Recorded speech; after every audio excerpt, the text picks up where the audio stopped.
Hi ആൾ, എല്ലാവർക്കും നമസ്കാരം. ഞാൻ ശില്പ.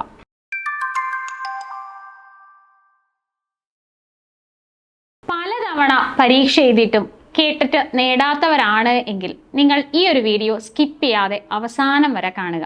അതായത് ഒരുപാട് കൂട്ടുകാർ നമ്മളോട് പറയാറുണ്ട്, കേട്ടിട്ട് 8ഉം 9ഉം പ്രാവശ്യമൊക്കെയായി എഴുതുന്നു, പക്ഷെ ഈ ഒരു മാർക്കിന്റെ അടുത്ത് വന്ന് നിൽക്കും. ജനറൽ ആണെന്നുണ്ടെങ്കിൽ 90 മാർക്കിന്റെ ഒക്കെ അടുത്ത് ഇങ്ങനെ വന്ന് നിൽക്കും, ഒരു 2 മാർക്കിന്റെ ഒക്കെ ഡിഫറൻസിൽ പരാജയപ്പെടുകയാണ് പതിവ് എന്നുള്ളത്.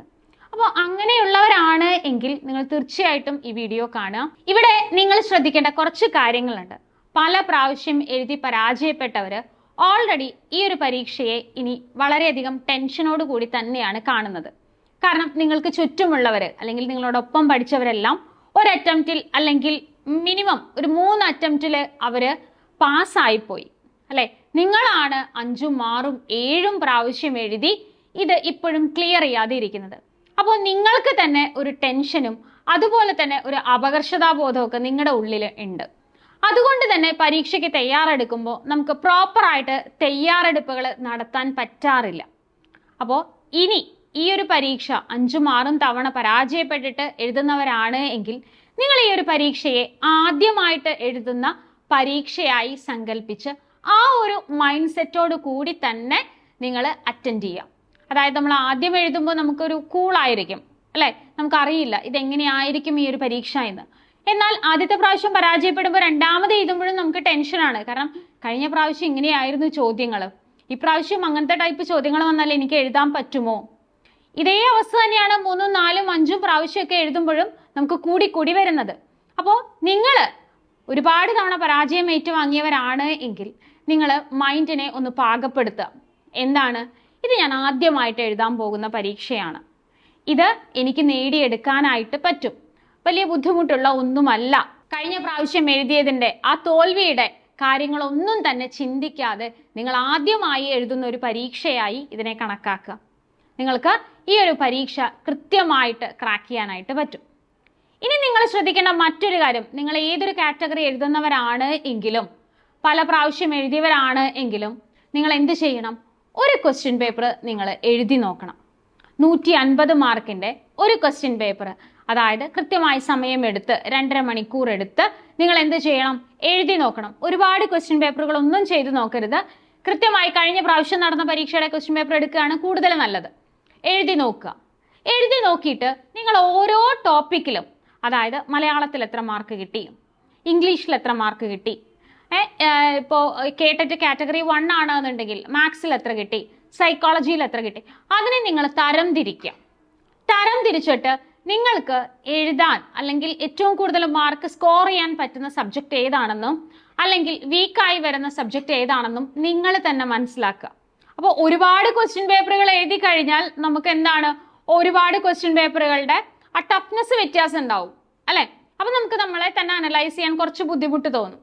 അപ്പോൾ നിങ്ങൾ ആദ്യം ഒരു ക്വസ്റ്റ്യൻ പേപ്പർ എടുത്ത് നിങ്ങളെ തന്നെ ഒന്ന് അനലൈസ് ചെയ്ത് നോക്കുക. എന്നിട്ട് ഈ ഭാഗത്തുനിന്ന് ഏതൊക്കെ ടൈപ്പ് ക്വസ്റ്റ്യൻസ് ആണ് ഇനി ചോദിക്കാൻ സാധ്യത എന്നുള്ള കാര്യങ്ങൾ കൂടെ മനസ്സിലാക്കി വെക്കുക.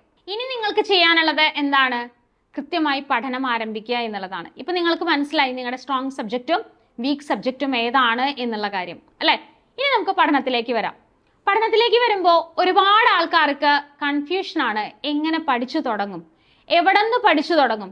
കഴിഞ്ഞ പ്രാവശ്യം പരാജയപ്പെട്ടതിന്റെ അനുഭവങ്ങളാണ് കൂടുതലും. കഴിഞ്ഞ പ്രാവശ്യം എനിക്ക് ബുദ്ധിമുട്ടുള്ള വിഷയങ്ങളിൽ നിന്ന് ആദ്യം പഠിച്ചു തുടങ്ങി, എന്നിട്ടും പരാജയമായിരുന്നു. അതിനു മുൻപത്തെ പ്രാവശ്യം ഞാൻ എളുപ്പമുള്ള വിഷയങ്ങൾ ആദ്യം പഠിച്ചു തീർത്ത് പിന്നീട് ബുദ്ധിമുട്ടുള്ള വിഷയങ്ങളിലേക്ക് വന്നു, അപ്പോഴും പരാജയപ്പെട്ടു പോയി. അപ്പൊ വീണ്ടും നിങ്ങളുടെ കൺഫ്യൂഷനിൽ നിൽക്കുകയാണ്, എന്താണ് ഞാൻ ഏത് പഠിച്ചു തുടങ്ങും എന്നുള്ളത്. അതിനു മുൻപ് നിങ്ങൾക്ക് പഠന സമയം സെറ്റ് ചെയ്യുക എന്നുള്ളതാണ്. ചിലർക്ക് രാവിലെ ആയിരിക്കും പഠിക്കാൻ ഏറ്റവും സ്യൂട്ടായിട്ടുള്ള സമയം, എന്നാൽ ചിലർക്ക് വൈകുന്നേരങ്ങളിലായിരിക്കും. ചിലർ വീട്ടിൽ വേറെ ആരുമില്ല, ഹൗസ് വൈഫൊക്കെ ആണെന്നുണ്ടെങ്കിൽ വീട്ടിലെ കുഞ്ഞുങ്ങളെയൊക്കെ സ്കൂളിലേക്ക് പറഞ്ഞയച്ചു കഴിഞ്ഞാൽ ചിലപ്പോൾ ഡേ ടൈം ഫുള്ളായിട്ട് നമുക്ക് കിട്ടും. അപ്പോൾ അങ്ങനെ പഠിക്കുന്നവരൊക്കെ ഉണ്ടാവും. അപ്പോൾ നിങ്ങൾ ആദ്യം നിങ്ങളുടെ സമയം ഒന്ന് സെറ്റ് ചെയ്യുക, അത് നിങ്ങൾ ഫിക്സ് ചെയ്യുക, അത് ഉറപ്പിക്കുക. ഈ ഒരു കേട്ടിട്ട് നേടിയെടുക്കുന്നത് വരെ ഞാൻ ഈ ഒരു സമയത്ത് തന്നെയാണ് പഠിച്ച് മുന്നോട്ട് പോവുക എന്നുള്ള കാര്യം. അത് ആദ്യ സമയങ്ങളിൽ ഒരു 2 മണിക്കൂർ എന്നുള്ളത് നിങ്ങൾ നിജപ്പെടുത്തി കഴിഞ്ഞാൽ പിന്നീട് അതിൻ്റെ സമയം കൂട്ടി നിങ്ങൾ കൊണ്ടുവരണം. അപ്പോൾ ഇവിടെ നിങ്ങൾക്ക് എന്തൊക്കെ വേണ്ടി വരും? പഠിക്കാനുള്ള ടോപ്പിക്കുകൾ തിരഞ്ഞെടുക്കാൻ ഒരു സഹായം വേണ്ടി വരും.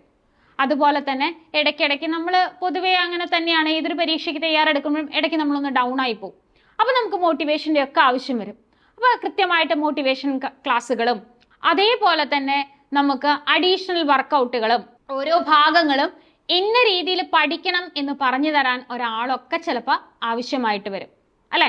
അപ്പോൾ കൃത്യമായിട്ട് നമ്മൾ എന്ത് ചെയ്യണം? പഠിക്കേണ്ട കാര്യങ്ങൾ ഏതൊക്കെയാണ്? അതായത് ആദ്യം തന്നെ ഇപ്പം ഇംഗ്ലീഷ് പാടുള്ള ഒരാളാണ് എങ്കിൽ ആദ്യം തന്നെ ടെൻസ് പഠിച്ചു കഴിഞ്ഞാൽ നമുക്ക് വളരെ ബുദ്ധിമുട്ടായിട്ട് തോന്നും. അതേപോലെ തന്നെയാണ് മലയാളത്തിൽ ആദ്യം തന്നെ സന്ധി എന്നുള്ള ടോപ്പിക്ക് നമ്മൾ പഠിക്കാൻ തുടങ്ങി കഴിഞ്ഞാൽ അത് നമുക്ക് വളരെ ബുദ്ധിമുട്ടായിട്ടുള്ള ഒരു കാര്യമാണ്. കാരണം എന്താണ്? നമുക്ക് ബേസിക് ആയിട്ടുള്ള കുറച്ച് കാര്യങ്ങൾ അറിയില്ല, അക്ഷരങ്ങൾ എന്താണെന്ന് അറിയില്ല മലയാളത്തിൽ. അപ്പം നമ്മൾ പിരിക്കുമ്പോൾ, അതായത് പദങ്ങൾ പിരിച്ചെഴുതുമ്പോൾ നമുക്ക് ബുദ്ധിമുട്ടൊക്കെ വരും, അല്ലേ? വർണ്ണങ്ങൾ എങ്ങനെയാണ്, ചേരുകയാണോ പിരിഞ്ഞു പോവുകയാണോ ചെയ്യുന്നത് എന്നൊക്കെ നമുക്ക് പറയാൻ ബുദ്ധിമുട്ട് വരും. അതേപോലെ തന്നെയാണ് മാത്സ് ഒക്കെ പഠിക്കുമ്പോഴും ആദ്യം തന്നെ പലിശയുമായിട്ട് ബന്ധപ്പെട്ട കൂട്ടുപലിശയുമായിട്ട് ബന്ധപ്പെട്ട പ്രോബ്ലംസ് ചെയ്യാൻ നോക്കി കഴിഞ്ഞാൽ നമുക്കവിടെ കിട്ടില്ല.